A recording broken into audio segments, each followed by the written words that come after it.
Так, все, бастаймыз. 10:00 болды. Достар, мінекей біз қазіргі тікелей эфирді бастамас бұрын екі камералық съемканы қостық.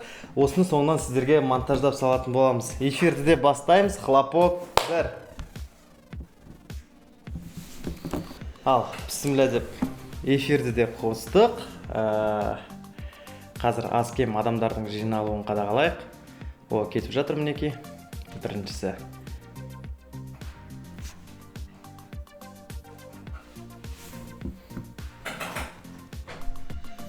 Ой, кәдімгідей адамдар кезек келіп жатыр. Бізде уже қателеспесем 24 адам.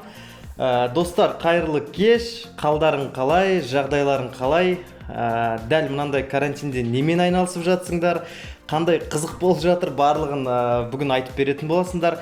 Бірден бастамас бұрын мен жалпы бүгін сендерге қандай ақпараттарды берем, тез айтып берем, және соны ақырындап уже қозғап отырамыз, жарай ма? Одан кейін сіздерге қоятын сұрақтарым да бар.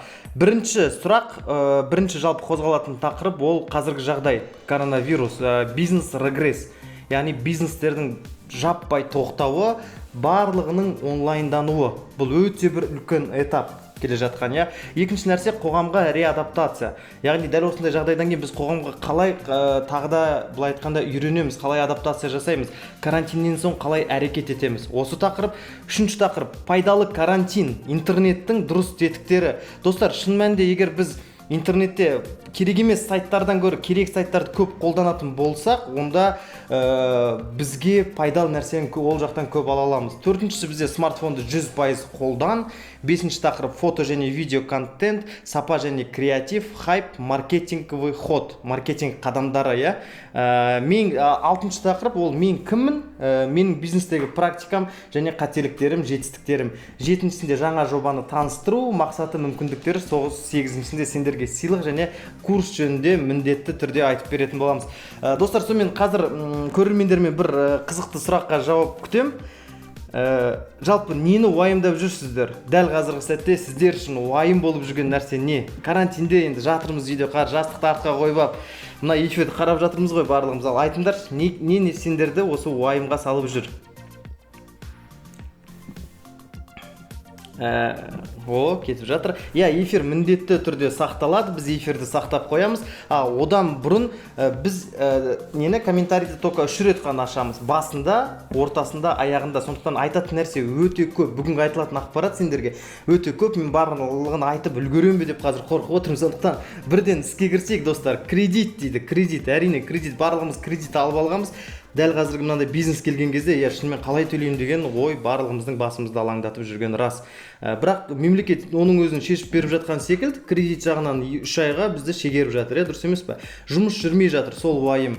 Жұмыстың жүрмей жатқанда шынымен үлкен уайым, себебі қазір шағын орта бизнесті былай қойғанда үлкен бизнестердің өзі үлкен бағанағы шығынға ұшырап отыр, себебі карантин барлығын тоқтатып тастады. Барлығымызды үйге қалмады, бизнестің бәрін жапты, ешқандай мүмкіншілікті біз жоғалтып алдық, Осы сәтте бүгінгі болып жатқан прямой эфирдің де себебі сондықтан осы сәтте жалпы қалай ақша табуға болады? Үйде жатырмыз, қалай үйде отырып ақша табуға болады? Осы 2 жыл бұрын қателеспесем көріп жүретін едік қой рекламалардан, үйде отырып ақша тап, $1000 деп. Сол кезде мен өз басым сенбейтінмін соған. Сосын артынан уақыт өте келе мен түсінгенім, шынымен үйде отырып ақша табуға болады екен, достар. Бір нәрсе үйрену дейді, ақша дейді, сабақ, карантинде не істеуге болады? Карантинде көп нәрсемен айналысуға болады. Егер сенде өмірлік ешқандай мақсат болмаса, қойшы бір ай 2 ай өтеді деп күнде бағанағы бір сериалды қосып қойып, фильмді қосып қойып, соны көріп өзіңе пайдалы ақпарат алмайтын болсаң, ол көзді ашып жұмғанша өтеді, карантиннен кейін де өмір жалғасады ғой. Ал бірақ шын мәнінде карантин мерзімін өзіне өте ұтымды пайдаланатын жандар осы уақытта ұтады, және осы уақыттан кейін жетістікке жететін дәл сол жандар. Себебі бұл өте үлкен мүмкіндік. Әйтпесе барлығымызда жүрді ғой, мысалы, потом үйренем, потом оқимын, потом көрейінші мынаны, мүмкін потом жаттаймын деген нәрселер. Потомның барлығы келген кезі осы карантин, достар. Сондықтан үйреніңдер, біліңдер, білім алыңдар, осы нәрсе сендерге ертең өз пайдасын береді. Так, бірінші тақырыптан бастай берейік. Мен примерно түсіндім, жалпы қазір қандай не болып жатқан. Так, монтаж жасау қандай программа қолданасыз. Оның барлығын міндетті түрде айтып берем, достар. пенсияға шық, сол кезде үйде отырып ақша табасың дейді. Жоқ, пенсияға дейін ақша табуға болады, достар. Қазір бүкілін айтып беремін. Так, After Effects, Adobe Premiere. Салам, курсқа қатысып жатырмын сіз сияқты дейді. Керемет. Достар, қараңдар. Енді қазіргі жағдай коронавирус, бизнес регресс, жаппай онлайндану, иә. Айналада болып жатқан оқиғаларға біз шынымен бейжай қарай алмаймыз. Себебі приоритеттеріміздің барлығы өзгеріп кетті. Әлем жарайды, оның ішінде Қазақстандағы шағын орта бизнестер бірден тоқтады. Офлайн бизнеспен айналысатындарды айтпай қойсақ болады. Барлығы қамалды, кәсіп жабылды. Енді ішінден бірең сараң бизнестер жабылмай тұр, онлайн бизнестер. Оның ішінде доставка, бағанағы интернет дүкендер, инфобизнес, маркетолог, SMM, дизайнер деген секілді әртүрлі мамандықтар жабылмай тұр. Кемінде енді 2 ай осылай болмақшы. Сонда онлайннан хабардар емес жандар қалай ақша табады? Олар ертең қалай жалпы өзінің болашағын қалай құрады? Қай салаға қарай ойысады? Оның қазір шешімі бар. Айтып берейін. Реадаптация дейміз. Реадаптация дегеніміз осы күрделі жағдайдан кейін жаңа жағдайға үйрену. Адаптациясы, соны қалай әрекет етеміз? Араларыңызда бизнесмендер бар, иә? Бизнесмендер міндетті түрде бар. Олар екіге бөлінеді. Офлайн бизнес және онлайн бизнес. Онлайн кәсіпкерлер көбінесе уже мына жағдайға келген кезде олар түсінді, то что онлайн кәсіптің екесе дамитынын, яғни офлайн кәсіп екесе төмендесе, онлайн кәсіп екесе жоғарылады. Бұл олардың бір плюсы. Енді қараңдар, көп жағдайда біз бағана ойлаймыз ғой, енді қандай мамандықтар қазір актуальны болып жатыр, мүмкін оқу бітіріп жатқандар бар, мүмкін студенттер бар. Сондай мамандықтардың қайсысы қазір актуальны, қайсысына сұраныс көп, қайсысы көп ақша табады? Мен 5 мамандықты жаздым қазір. Осы карантинде және карантиннен кейін де өте жақсы ақша табатын мамандықтар жаздым. Қазір кезек айтам. Сондықтан эфирді запись экрана жазасыңдар ма, мүмкін дәптер қағаз қалам алып жазып отырасыңдар ма, өздерің біліңдер.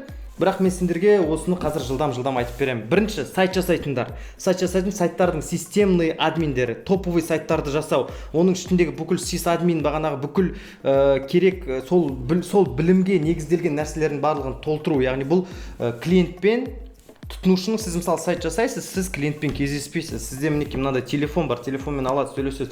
Қандай сайт керек, ол сізге толыққанды айтып береді. Ақшасы қанша болады, бюджетін келсіз, және сіз үйіңізден шықпай-ақ осы нәрселерді атқара бересіз. Дәл осындай үйден шықпай атқаратын 4-ші мамандық ол IT мамандар. IT мамандар сайт жасауға ұқсайды, бірақ бұлардың да өзіндік айырмашылығы бар. IT мамандар, олар полный разработка. Олар мобильді қосымшалар жасайды, сонымен қатар көптеген әртүрлі қазіргі мысалға сайттар лендинг дейді, мультилендинг дейді, соның барлығын жасайтын осы IT мамандар.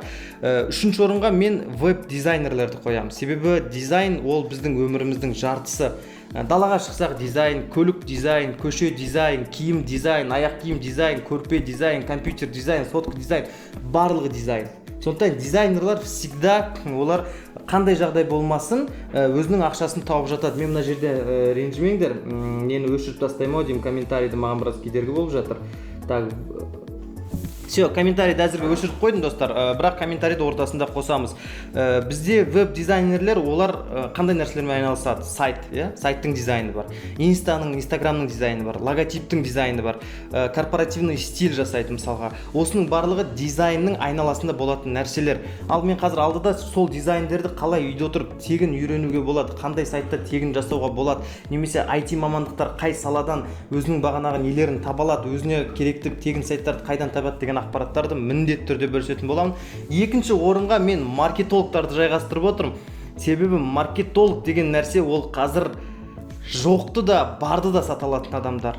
Егер сіз маркетинговый, сіздің жалпы навыкыңыз, мышлениеңіз дұрыс дамыған болса, сіз қаламсаптың өзін өте жақсы сатуға болады. Бағана анау фильмді көрген боларсыздар, Wall Street пе, қателеспесем сол фильм. Дәл сол фильмде маркетологтардың жалпы несін көп көрсетеді.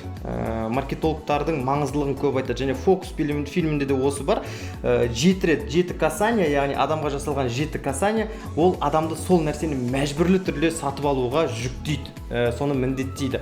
Бұл жерде ішіне не кіреді? Маркетолог деген үлкен ұғым, оның ішінде деген мыңдаған термин, жүздеген сала бар. Ішіндегі бір-екі салаларын айтып өтейін. Олар таргетинг. Кәдімгі Инстаграмға біздің мынандай рекламаларымызды қосатын адам, ол таргетинг. Контекстный рекламалар бар. мысалы контекст ол Google'дың рекламасы. Уже Google'ға біз мысалы жазамыз ғой, бір нәрсе іздейміз. Сол кезде бірінші, екінші, үшінші, төртінші, бесінші тұратын топ реклама деп байқасаңыз көрініп тұрады. Рекламалар, олар уже бірден байқалады. Олар ақша төленген, арнайы сол жерге сіздің запросыңызды олар күтті. Кім мысалға, қарапайым мен өзім Love Story түсірумен айналысамыз, біздің компания көп жағдайда. Біз қалай қосамыз? Біз жазамыз Love Story Алматы, Love Story съемка, Love Story фото, Love Story видео. Осыны іздеген адамдар бізге келсін дейміз да, сол үшін ақша төлейміз.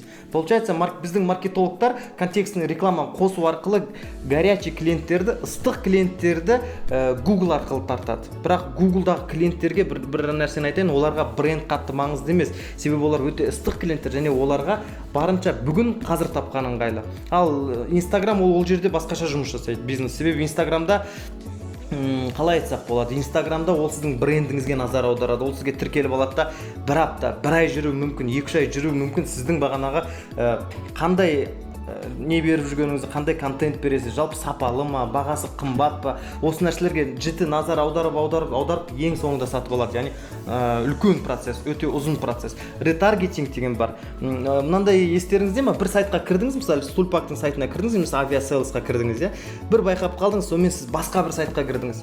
Ол жерде сізге авиаселстың рекламасы шықты. Сосын одан шығып кеттіңіз, ертесінде тағы бір сайтқа кірдіңіз, ол жақтан тағы авиаселс.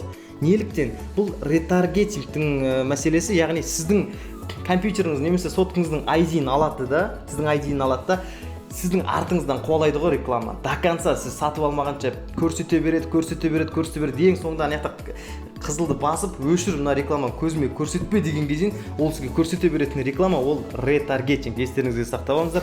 Ал мен бірінші орынға SMM деген мамандықты орналастырдым. SMM қазір бүкіл жерге керек. SMM блогерларға керек, SMM инста магазиндерге керек, SMM брендтерге керек, SMM енді қалай айтсақ болады, торговый центрларға керек. Қаланың, кәдімгі біздің Алматы қаласының әкімдігінің инстаграмы бар, президентіміздің инстаграмы бар, құдай самасын, анау әр министрдің инстаграмы бар. Инстаграм жетеді, яғни әрқайсысына бір SMM-шік керек. SMM-шік ол немен айналысады? Ол түгелдегі сол жақта контентке жауап береді. История болсын, пост болсын, посттың дұрыс салынуы, жалпы текстің дұрыс жазылуы, осы нәрселерге жауап беретін нәрсе бұл SMM-шіктер. Бірақ SMM-нің ішінде де сіз егер SMM-шік, толыққанды SMM-шік болғыңыз келсе, сіз копирайтинг деген саланы ұмытпау керексіз. Копирайтинг ол текст жазалу керексіз. UTP деген нәрсе бар. UTP яғни уникальное торговое предложение, қателеспесем. Себебі сіз клиентке ұсынған кезде ештеңені мәймөңкелемеу қажет. Менде мынандай бар, сатып алыңыз емес. Точно, четко айту керексіз ғой сіз.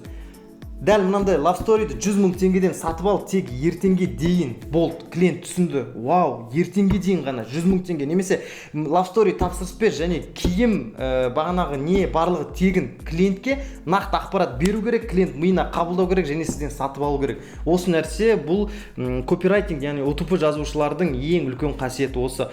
Ал енді осылардан алып мен тағы бас жүлдеге бір мамандықты орналастырайын деп жатырмын. Ол 2019-2020-да енді мықты болып жатқан мамандық инфобизнесмен. Былай айтқанда ақпар сатушылар деп аударған мен оны. Ақпар сатушылар неліктен мықты сатады? Неге ақпар сатушылар әркез емес, міне соңғы 2 жылда неге қаптап кетті? Инфо-цыган деп кеттік қой қазір барлығын. Мысалы мен қазіргі сіздерге де ақпар нәрсе, ақпар сату немесе ақпарды тегін беру. Главное, ақпар беріп жатырмын. Сатса да, сатылмаса да әйтеуір беріліп жатыр. Себебі бұл бизнестің, мне кажется, бір екінші уровень секілді. Яғни бірінші уровень сіз бизнесмен боласыз, өз бизнесіңізді жасайсыз, көркейтесіз, өркендетесіз және бір белгілі бір нәрсені үйренгеннен кейін сіз ойлайсыз, так, енді мен отырайын да осыны көрермендеріме, осыны басқа өзімнің бағана подписчиктеріме айтайын, осыны үйретейін дейді. Демек бұл инфобизнесменнің осы онлайн сферада ең бірінші бас жүлдеге қойған себебінде осы. Инфобизнесмендер өте жақсы ақша табуға қауқарлы. Так, үшінші тақырып пайдалы карантин, интернеттің дұрыс тетіктері. Достар, карантин бәрімізді шынымен үйге қамап тастады. Сыртқы әлеммен байланыс тек қана қолымыздағы мына смартфондар, міне мынандай смартфондар арқылы ғана болып қалды. Бос отыра беруге де болмайды. Себебі бәріміздің басымызда ауыртқан мәселелер көп. Бағана өздеріңіз жазып жатсыздар. Кредит, не бар тағы, бағанағы ертеңгі жұмыс тоқтап қалды. Мысалға, осының барлығы бізді каким-то образом бір негативке, бір депрессияға келіп жатыр. Сондықтан бірден телефоныңды ал, YouTube бағана барлығына шық, контент, сәлем социалдың контентін, или енді ол жақта да жақсы контент бар, бірақ развлечениені азайт, керісінше пайдалы продуктивностьті көбейт. Сол кезде ғана сен осы карантиннен бір нәрсе алып шығасың. Мен қазір сіздерге топ 5 сайтты айтып берем, тегін сайттар әрқайсысы, және сол сайттардан сіздер көп нәрсе үйрене аласыздар. Мен мына жерге жазсам да болады, чтобы сіздер түсіну үшін, хорошо? Жоқ, комментарий өшсе, оказывается, мен де жаза алмайды екенмін. Жарайды, мен эфирді сақтаймын, сіздер артынан міндетті түрде тауып аласыздар, немесе осының астына жазып қоямын.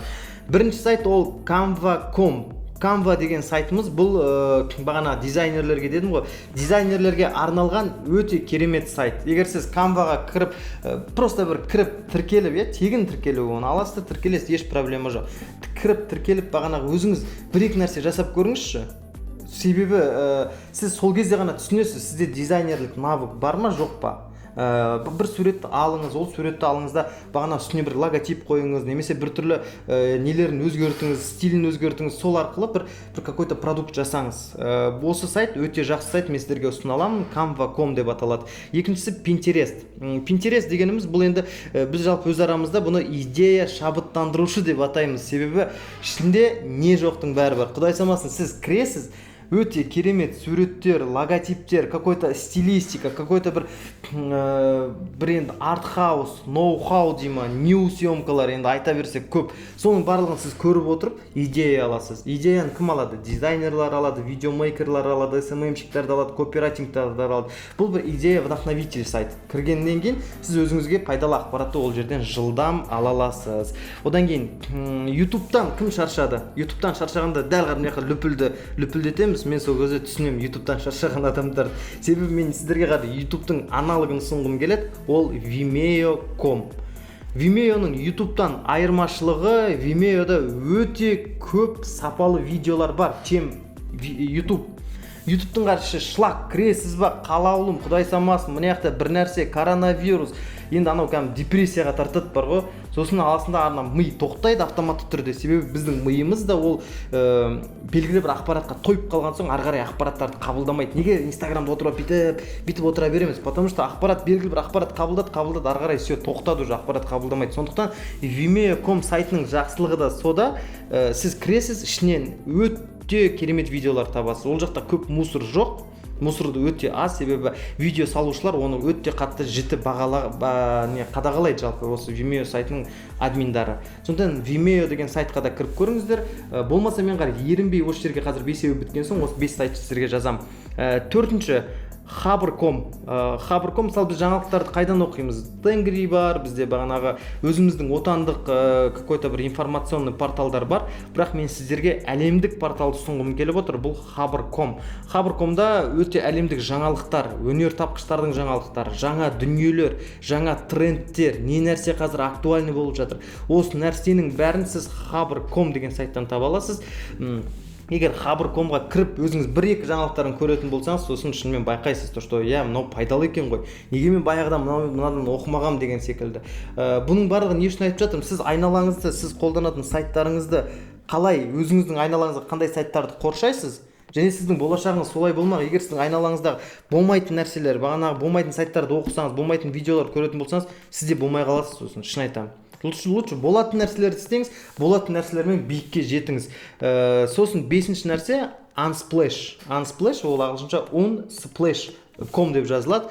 Бұл жерде әлемнің профессионалды фотографтарының бүкіл суреттері жүктелген.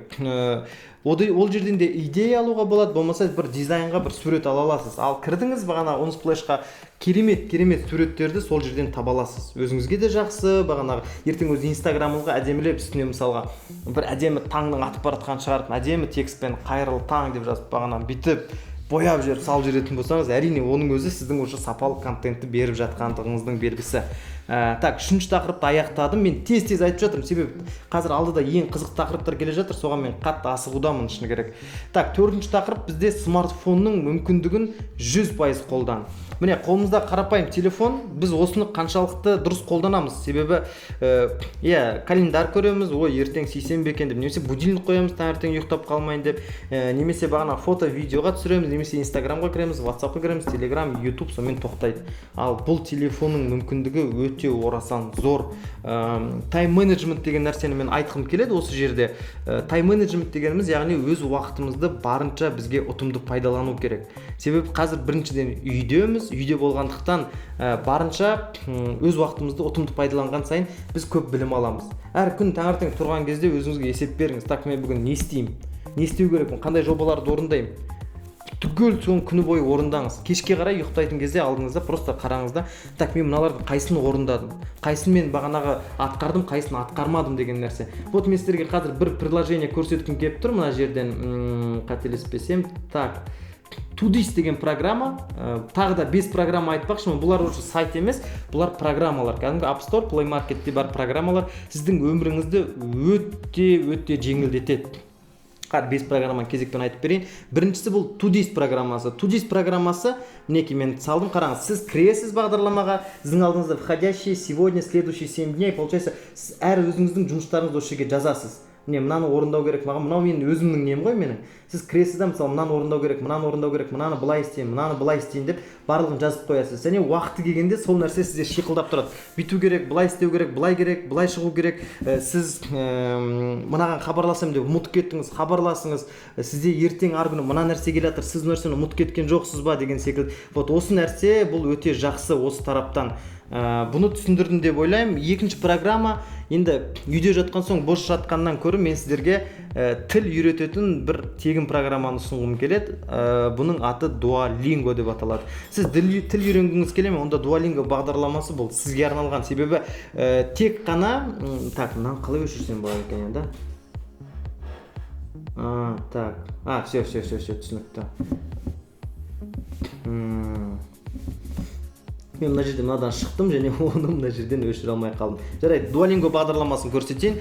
Duolingoға сіз кіресіз, мінеке көрдіңіз ғой, мынақты әртүрлі ойындар, сіз ойындарды кезек-кезек орындайсыз. Яғни Duolingo сізге жалғыз теориямен ғана үйретпейді. Бұл жерде сізге оқу, жазу, сөйлеу, тыңдау секілді біздің мынау инструменттерімізбен ғана осы нәрсені үйретеді. Тез тіл үйренесіз. Ойындар, мысалы, мына жақта жазып тұр, they have to eat more. Мына жақта сөздер таңдайсыз кезек-кезек, мысалға.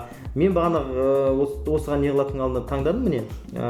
Они должны есть много мяса.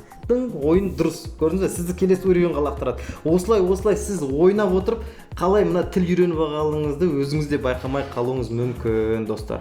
Вот осы нәрсені айтқым келді. Ал ендігі нәрсе бізде Evernote деген программа, бұл қалай айтсақ болады? Бұл сіздің электронды қойын дәптеріңіз. Ішкі мүмкіндіктері өте кең әрі қарапайым. Күнделік жоспар, өлең, әңгіме, резюме, прайс, қысқасы өзіңізге қажетті барлық іс қағаздарды осы бағдарламада жасай аласыз. Сізге айту мүмкін, мысалы, жұмысқа тұрғыңыз келеді, бағана резюме жібер деп, сіз компьютерді ашып, бұрынғыдай Word 2003-ті ашып алып, бағанағын басып орнатпайсыз.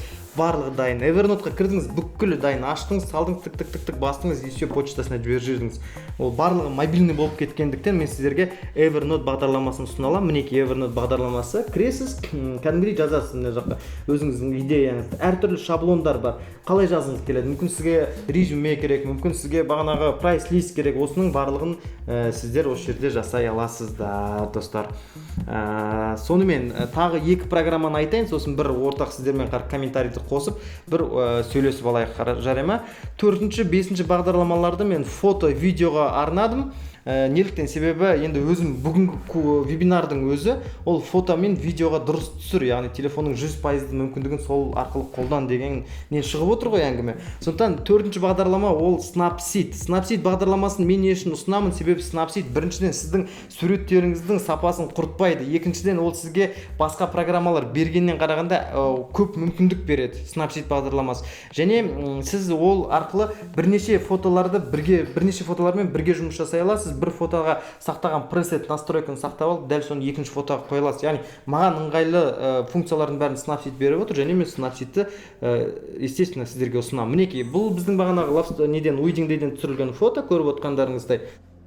Осы жерде біз фотоны бояймыз. Кәдімгідей көрдіңіз ғой, міне кәдімгі полный жазылған, қай неге кіру керек, не істеу керек, крупное зерно, бағанағы эждер барлығын қосып сіз әдемі фото өзіңізге жасай аласыз. Істетіп көріңіз. Бұның барлығын мен айтқанмен, егер сіз өзіңіз установить етіп істетіп көрмегенше түсінбейсіз бұның кайфын шыны керек. Ал уже установить етіп уже кайфын түсінген соң маған рахмет айтсаңыз болады. Шынымен ықылас, бізге шынымен жақсы программалар ұсыныпты ғой деп. Ол кезде мен де қуанып қаламын, достар. Солай, 5-ші программа ол барлығымыз білетін InShot бағдарламасы. InShot бағдарламасының кереметі де сол. Бұл бағдарлама, қалай айтсам болады, сіздің жасап жатқан видеоңызға әуен қосуға болады. Сіздің жасап жатқан видеоңызды мүмкін бағанағы қандай эффекттер керек, соның барлығын қосуға сізге толыққанды көмектеседі. Кадрлардың бір-бірімен байланысы, slow motion, немесе экспозиция, композицияны түсіру керек па, немесе светокоррекцияның белгілі пресеттер лақтыру керек па. Осының барлығын InShot өте жақсы атқара алады. Мен қазір кішігірім мінекей запись экрана көрсетейін. Міне қарапайым бір видеоны аламыз. Соңғы біз бағана Инстаграмға салған видео ғой. Көріп тұрған боларсыздар, иә? Осының өзін қарапайым түрмен өсіп жасап шығуға болады. Без проблем. InShot бұл нәрсемен өте жақсы айналыса алады. Осы нәрсені ескеріңіздер. Және InShotта бір не бар? Қулық бар. Сіз қалай YouTube'тан не ала аласыз? Қалай YouTube'тан видеоны алып Vimeo'ға, қайдағы Vimeo, құдай-ау, InShotқа видеоның астына қоя аласыз. Ол өте оңай. Мінекей қазір қараңыз, мен сізге мына жерде соның барлығын көрсетемін. InShot'тан бұрын сіз Telegramға кіресіз. Telegramға кірген соң Livebot деген табасыз. Livebot деген бар. Livebotқа кіру арқылы сіз нені қарайсыз бір жерден қазір. Livebotқа кіріп, белгілі бір музыканың сілтемесін сол жаққа жібересіз. Музыканың сілтемесін, YouTube'дағы видеоның сілтемесін жіберген кезде сізге Livebot бағанағы видеоның өзін береді. Видеоның өзін аласыз да InShotқа лақтырасыз, және InShot арқылы сіз видеоңызды кереметтей қылып монтаждап аласыз. Бұл енді қазіргі ең базовый форматтағы 5 бағдарлама, әрине бұдан да асқан бағдарламалар, бұдан да керемет бағдарламалар бар. Оның барлығын мен алдыда міндетті түрде айтып беретін боламын, достар. Ендігі тақырып бізде фото және видео контент, сапа және креатив, маркетинговый қадамдар және хайп. Хайп деген сөз енді бірден барлығымызға түсінікті, не жайлы әңгіменің не жайында болайын деп жатқаны. Фото, видео бұл біз күніне, әрқайсымыз күніне көретін контент. Facebookқа кірсек те, Instaға кірсек те, YouTubeқа кірсек те бір видео контент, не фото контент көріп жатамыз. Неге бұлар соншама қаптап кетті? Неге бұл нәрселер арқылы біздің өміріміз қатты байланысты болып қалды? Себебі цифрланған өмір қалай пайда болды, және бұл нәрседе сол арқылы өте жылдам дамуда. Маған мына нәрсе кәдімгідей бесит етіп жатыр. Қалай алыпсыз? Все, я понял. Болды, өшірдім. Так, қалай, неге келдім? Контент, қараңыздар, әлеуметтік желі қолданушылары екіге бөлінеді. Біреуі контент беруші, біреуі контент көруші. Бұл бағанағы магазиндегі сатушы мен тұтынушы секілді, яғни бірақ контент көрушінің өзі, контент берушінің өзі контент көруші бола алады. Яғни өзі ол контент жасай алып, біреудің контентін көре алады ғой. Ал бірақ екінің бірі контент беруші бола алмайды. Себебі контент беру үшін сізде өте сапалы контент болу керек. Сапа деген нәрседен бөлек сізде талғам болу керек, сізде вкус болу керек. 4 нәрсені мен осы жерге жаздым. Не нәрсе керек? Сізге сапалы контент беру үшін ол бірінші сапалы смартфон. Мінекей дәл iPhone 5-нен бастап 10-ға дейін, немесе Samsung-тың соңғы 4-5 моделін мен уже сапалы смартфон деп атай аламын. Екіншісі сіздің дүзу қолдарыңыз және ракурсты сезу. Үшіншісі ерекше креатив және талғам. Төртіншісі монтаждау және светокоррекция. Әрқайсысына жеке-жеке кішігірім тоқталып өтейін. Смартфоныңызды ашыңыз. Егер сізде iPhone болса, менде просто қазір қолымда iPhone, мен сізге жалпы настройканы, ішіндегі жалпы камера настройкасын қалай қою керектігін қысқаша мен сіздерге ақпарат беріп өтейін. Настройкаға кірген соң төмен қарай жылжыта бересіз және сіздің алдыңыздан камера деген шығу керек. Камераның ішіне кірген кезде сетка деген бар. Сетка деген нәрсені қосып қойыңыздар. Желательно қосыңыздар. Сетка деген нәрсе бұл правило 1 из 3 дейді. Получается, мынау экраныңызда бірден екі вертикальный, екі горизонтальный 4 линия пайда болады. Бұл негізі о бастан Фибоначчидің заңдылығынан келеді, айналып келгенде, бірақ қазіргі бүкіл фотографтар болсын, бүкіл видеографтар болсын, осы 3-тен 1 бөлікті қатты өздерінің барлығы қолданады. Себебі ондай немен правиламен түсірілген сурет, видеоның барлығы сапалы болады. Сетканың, мысалға қараңыз, сетка міне былай бір сетка шықты, былай бір сетка, былай екі сетка шықты, иә.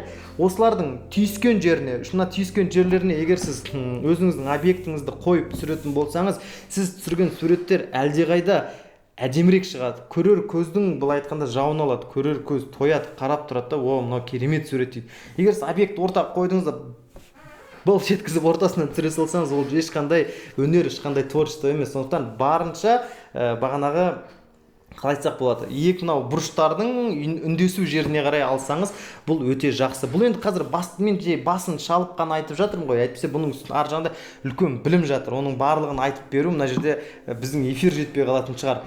Сапалы смартфонды айттық. Екінші ары қарай қандай настройкаға қоямыз деген нәрсе. Мысалға, кейбіреуіміз slow motion видео түсіргіміз келеді, бірақ slow motion түсіруіміз үшін бізге ең алдымен бағанағы кадр жиілігін 50 кадрдан жоғары қою керек. Себебі біздің көзіміз кәдімгі видеоны көрген кезде 1 секундтағы 25 фотоны көреміз. Яғни 1 секундтық видео дегеніміз ол 25 фото сол секундтағы. Ал сіз бір нәрсені slow motion бергіңіз келсе, бірінші сіз оны запись видео деген жерден 1080 HD 60 деп түсіріп аласыз. Менің қолымда iPhone 7 тұр. Егер iPhone 10, iPhone 11 барлар адамдар, или iPhone 8-де де бар, қателеспесем, осындай бар, HD 60 деген бар. 60-пен түсірген жағдайда қараңыз, 60 кадр. Яғни сіздің видеоңыздың әр секунды 60 фотоны құрайды, иә. Сосын видеоны салдыңыз, адам жүгіріп баратыр. Екі есеге созып жерген кезде адам жаймен жүгіреді, және 60 кадр 30-дан 2-ге бөлінген кезде өте әдемі ровно түседі. Осы нәрсені ескеріңіздер. Егер 25-ге қойып, мен видеом мынаяқта жасалмай жатыр деген нәрсені айтпаңыздар сосын маған. Мақұл? Сосын екінші нәрсе, түзу қолдарыңыз және ракурсты сезу. Сіз барынша түсірген кезде түзу түсіруге тырысыңыз. Горизонтты бұзбаңыз. Горизонтты былай түсірген дұрыс емес. Көбінесе біреу түсірші десе, біз аламызда, мысалы, бүйтіп түсіреміз да үстінен түсірген нәрсе ол адам басын үлкен қылып тастайды, аяқтарын кішкентай қылып тастайды. Астынан түсірген нәрсе аяқтарын ұзын, басын кішкентай қылып тастайды. Адамның кеуде тұсынан аламыз. Сіз фотоға түсіріп жатыр ма? Кеудесінен біраз өзіңіздің басыңыздан былай емес, былай бүйтіп алыңыз да, сотканы ровно ұстаңыз, ровно, былай демес, ровно ұстап су жоқ да бізде мына жақта. Жарайды. Бас шереміз, и сол кезде сурет өте дұрыс, нақты, четко түсіріледі, достар. Сондықтан түзу қол деген бұл өте маңызды. Ракурсты сезгенде де өте маңызды. Воздух астынан, үстінен көп воздух қалдырмау керек. Осы нәрсені де ескеріңіздер. Так, ерекше креатив және талғам креатив жөнінде мен примерно түсіндірдім деп ойлаймын. Ол үшін сіздерге бағанағы Vimeo деген сайттан өте көп нәрсе көру керек. Егер сіз YouTube-ды көре беретін болсаңыз, сіз 10 жыл талғамыңыз өспейді, шын айтайын. Ол YouTube-дағы нәрсе, ол енді YouTube-да да жақсы контент бар әрине, бірақ бүкіл көп контенттер Vimeo-ға жиналған. Және ол жақта видео көру ешқандай платно емес, бесплатно. Vimeo-ға кіріп, әртүрлі сапалы видеоларды көріңіз, және сіздің талғамыңыз міндетті түрде өседі. Монтаждау және светокоррекция. Монтаж, светокоррекция деген нәрседен мен көбінесе әрине компьютермен жасаймын, бірақ оның өзінде соткамен жасауға болады. Соткамен компьютерден артық қылып монтаж жасауға болады. Сенесіңдер ме, достар? Себебі соткалардың қазір настолько дамып кеткен соншалық, сіз ішіне кіріп көптеген нәрселерді сол жерде жасай аласыз, еш қиналмастан. Сол монтаж жағы сол бізде. Светокоррекция. Светокоррекция ол видеоны түсіріп болғаннан кейін оның бояуы. Оны сіз қалай бояйсыз бағанағы экспозициясын қалай шығарасыз. Егер сол түсіріп келген кезде экспозициясы жарық болып, артта пересвет тұрса, мысалы мына жер қазір қараңыз, қарапайым. Мына егер артқа фон берсем, артқа фон беретініміз көрдіңіз, менің бетімде жарықтар пайда болды.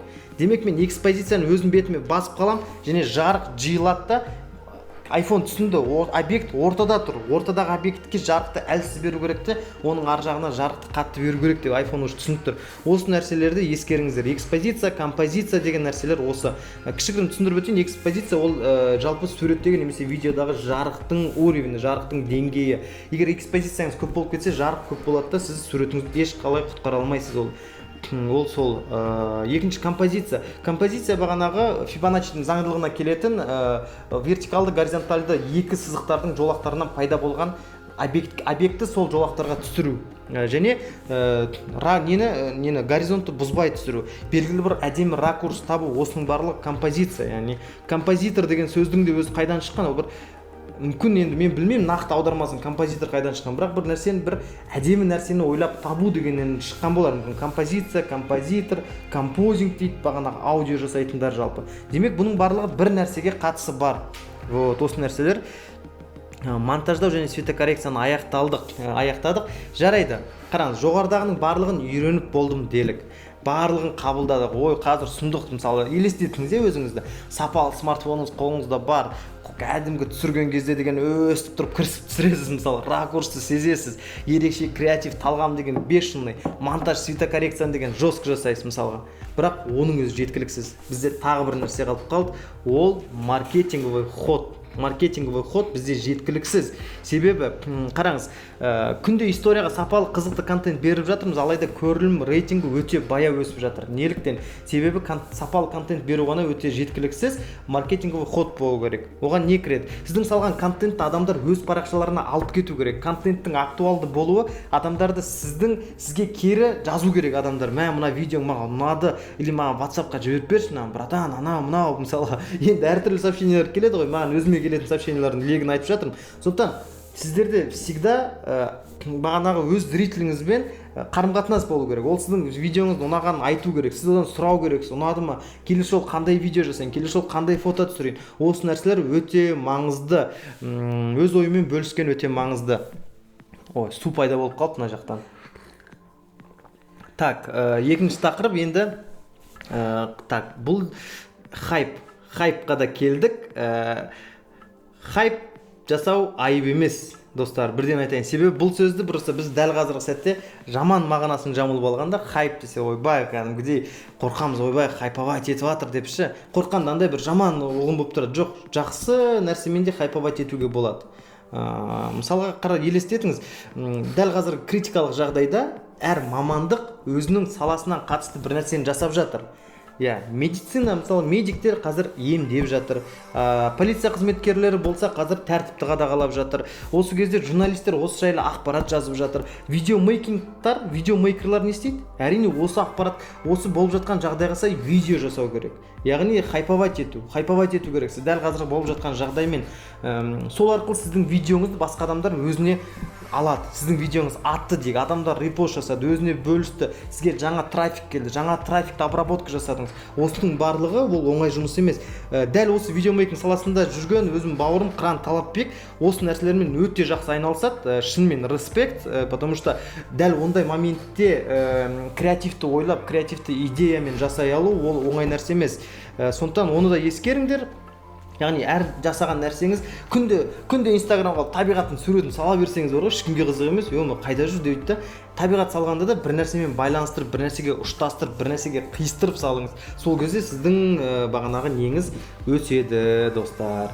6-шы тақырыпқа да келдік. Мен кіммін, менің бизнестегі практикам, қателіктерім және жетістіктерім. Қазір мына жердегі арналған сіздерге бір видео бар, оны міндетті түрде қосып беремін. Оған дейін өзім түсінді айтып өтейін. Менің есімім Ықылас, негізі мамандығым филолог, журналист, алайда жастайымнан кәсіпке жақынмын. Қазіргі жасап отқан бизнестерім енді ол үлкен тәжірибемен келген бизнестер болғандықтан, ешқандай бір ақаулар, ешқандай қателіктер көп емес, бірақ барлық нәрсені мінсіз демеймін, бірақ профессионалды тұрғыдан жасалып жатқан бизнестер. Ал мектеп кезінен бастаған бизнестерімді айтсам, енді айтпақшы, мен ол жайлы Инстаграмға пост жазғам, тауып оқысаңыздар болады. Ол жерлерде мен костюм шалбар киіп бүйтіп тұрған суреттерім бар, сол жерден оқып алыңдар.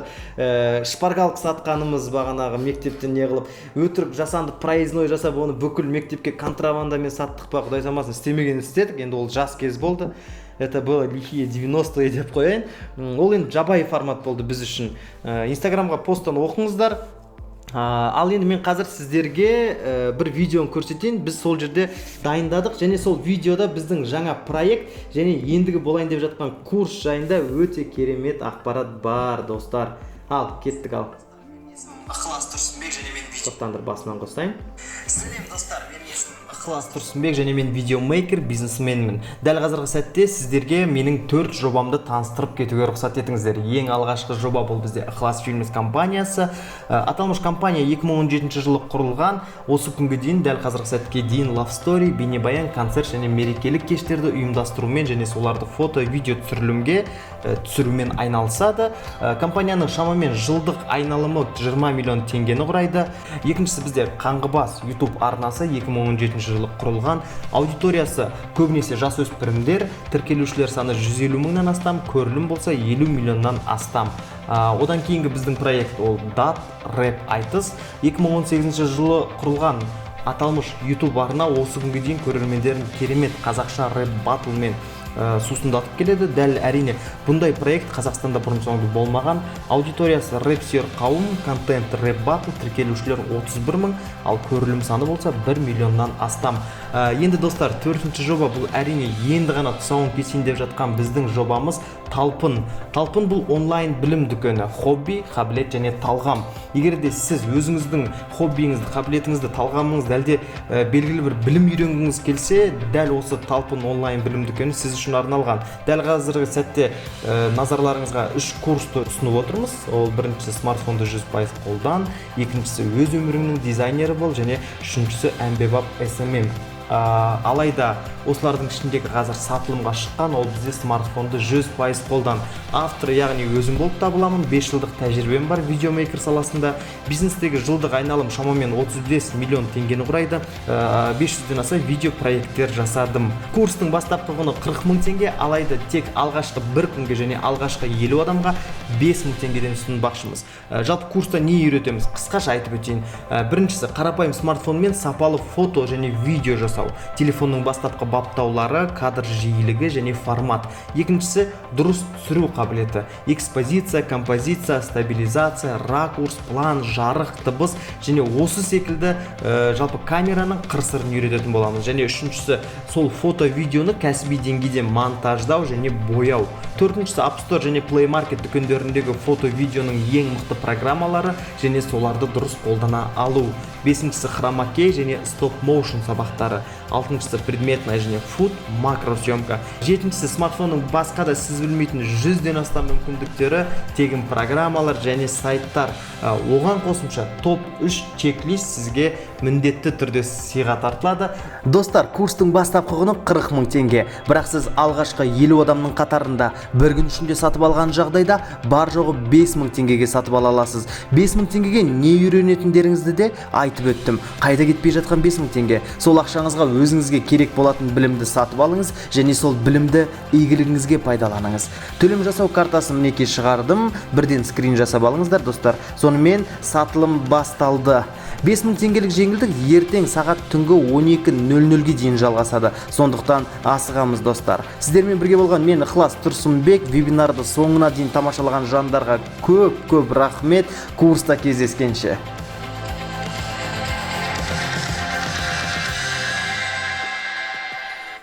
Солай, достар, сіздер үшін осындай арнайы кішігірім слайд жасап қойған едік. Осы слайдқа да слайдты көрсеттім. Қазір мен комментарий қосайын. Ал, достар, комментарийларға жауап береміз. Қазір 10 минут шамамен комментарийға жауап береміз. Одан кейін соңғы айтатын өте жақсы ақпаратымыз бар. Сонымен бүгінгі эфирді аяқтаймыз және курсқа жазылуды бастаймыз. Қашан басталады? Курс шамамен бір аптада. Мінекей, бүгін бізде бір апта демеймін, таза 10 күні курс басталады. 8 сабақ. 8 сабақты сіздер 20 күннің ішінде, яғни оқып шығасыздар. Бірақ сабақтар барлығы сіздерге бірдей ашылады. Сондықтан сіз бір күнде оқыңыз, желанияңыз бешеный болып тұрса, аласыз да 8 сабақты қатарынан оқып тастайсыз. И все, сіз бұрын соңды білмеген нәрсені мен сізге үйрете аламын, себебі мен ол нәрсені білемін. Жасыратым жоқ. Дәл қазір бизнестің заманы болғандықтан мен ештеңені мәймөңкелеп айтқым келіп тұрған жоқ, достар. Яғни мен білетін нәрсемді өте арзан бағаға сіздерге үйреткім келеді, тек акциямен ғана. Яғни акциямен бұл 5000 теңге болып отыр. Достар, мен мына сұрақтарға жауап бер, номер үлгере алмай жатырмын. Каспий номер қандай дейді? Қазір Каспий номерді мен мына жерге қойдым. Мінекей, осы неге жіберсеңіздер болады, скрин жасап алыңыздар. Рекламный роликтер, фотороликтер қалай түсіргеніңіз айтылады ма курста? Курста мен қазір нақты айтып берейін, 8 нәрсені үйретеміз. Қараңыз, біріншісі қарапайым смартфонмен сапалы фото видео жасау, телефонның бастапқы баптаулары, кадр жиілігі және формат. Тоқталып өтейін, сіздер түсінетіндей. Телефонның бастапқы баптаулар, бағана мен тек сетканы айттым ғой, ал оның ішіне кіргенде әлі 4-5 настройкамыз бар. Оны айтам, кадрдың жиілігі 25 кадр, бағана 60 кадр, 100 кадр түсіргенде не болады? 240 кадр түсіргенде біз не ала аламыз видеодан? Вот соны айтамыз. Формат ол оның сапасы 4К, Full HD, HD, осы сапаларын айтып береміз. Дұрыс түсіру қабілеті, экспозиция, композиция, стабилизация. Экспозиция мен композицияны түсіндірдім, стабилизация. Жалпы қарапайым телефонмен фото жарайды ғой, фотоны бір жерде тұрып түсірдіңіз, ал видеомен қалай сіз ол видеоны бағана қозғалтпай плавно түсіре аласыз. Мен сізге соның жалпы әлемде қолданатын 4 варианты бар. Оны үйрену керек, 4-еуінде мен сізге көрсетем, жалпы қалай жылдам арада видеоны қозғамай дірілдетпей түсіруге болады деген. Оған ешқандай сізге мынандай бағана құрылғыларда, Ronin, DJI Osmo ештеңе қажет емес. Таза екі қолыңызға сеніңіз, екі қолыңызды алыңыз да осы видеоны түсіруді мен сізге көрсете аламын. Одан кейін ракурс, план, жарық, жарықпен, дыбыспен жұмыс жасау. Вот осы нәрселер бар. Одан кейін фото-видеоны көздің жауынынан алатындай етіп монтаждау, бояу, App Store, Play Market дүкендеріндегі фото-видеоның ең мықты программалар және соларды дұрыс қолдана алу. Мен сізге фотоға арналған 5 бағдарлама, видеоға арналған 5 бағдарламаны айтам, және 5-еуін 10 бағдарлама қалай дұрыс қолдану керектігін мен сіздерге айтып беремін. Сосын хромакей. Хромакей деген нәрсені маған беріп жүрші. Менің сестренкім бар, менің көмекшім. Қазір маған хромакей деген нәрсені берейін деп жатыр. Мынау көріп тұрғандарыңыз хромакей, достар, бұл жасыл фон. Жасыл фонмен қалай жұмыс жасаймыз? Жасыл фонның құдіреті, бұның сиқыры, осының барлығын үйретеміз. Одан кейін стоп моушн сабақтары, мультфильм. Мультфильмді қалай жасайды, сіз білмейсіз ба? Біз сізге осы жолы үйретеміз. Қарапайым өзіңіздің үйіңізде мультфильм жасауға болады. Осы нәрсе кіреді. Предметная және фуд макро съемка кіреді. Предметная съемка ол бағанағы біз қойдық қой бағанағы видеоны. Вот примерно сондай сабақ, стоп моушн сабақтары. Ең соңғысы смартфонның басқа да мүмкіндіктері, тегін программалар және сайттар. Осы арқылы сіздерге плюс 3 чек-лист берем. Ол чек-листі сіздердің өмірлеріңізді жеңілдететін әртүрлі пресет, луттар, ертеңгі бүкіл сұрақтарыңызға жауап алдын ала сол чек-листқа қосылған, достар. Мен мына жақта бүкіл сұраққа жауап бере аламын екен қазір қанеке. Қандай сайттар бар видео үйрететін, оның барлығы курстан. Samsung A10 екі камера настройкасын оны көрсете аламын. Иншотпен қанша жасасам да жақсы видео жасай алмадым. Мен саған жақсы видео жасауды үйрете аламын, досым. Еш алаңдама. Референс немесе футажды қай сайттан алуға болады? Ондай сайттар өте көп. Ресейдің сайттарынан кіруге тырыс. Қандай программа жақсы видео монтаж жасағанға? InShot және VideoLip деген программа бар. Оны мен осы әте айтпадым, себебі ол курстың бағдарламасында бар. VideoLipті кірсеңдер, ол өте жақсы бағдарлама. Эфир сақтап қойшы, міндетті түрде сақтаймыз. Қандай форматтағы видео? Каспи номерін жазшы. Мінеки Каспи номерімді қалдырдым мына жерге. Бірден осы арқылы бірден курсқа жазыласыз. Алғашқы 50 адамға сіз 50 адамның ішіне кірсеңіз ғана 5000 теңгеден аласыз. Әйтпесе біздің курс енді шынымен дәл осы білім ол 40 000 теңгеге менің ойымша ешқандай бағанаға қымбат емес. Бірақ біз сіздерге дәл қазір жағдайда 5000 теңгеге ұсынып отырмыз, достар. Сондықтан өзіңе керекті білімді, өзіңе керекті бағанаға нәрсені үйреніп ал.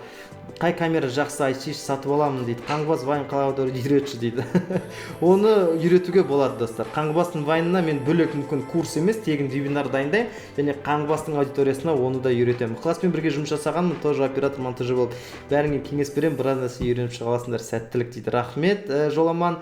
Эфирді сақтап қойыңызшы. Эфир міндетті түрде сақталады және бізге 7 адам уже салып жіберген екен.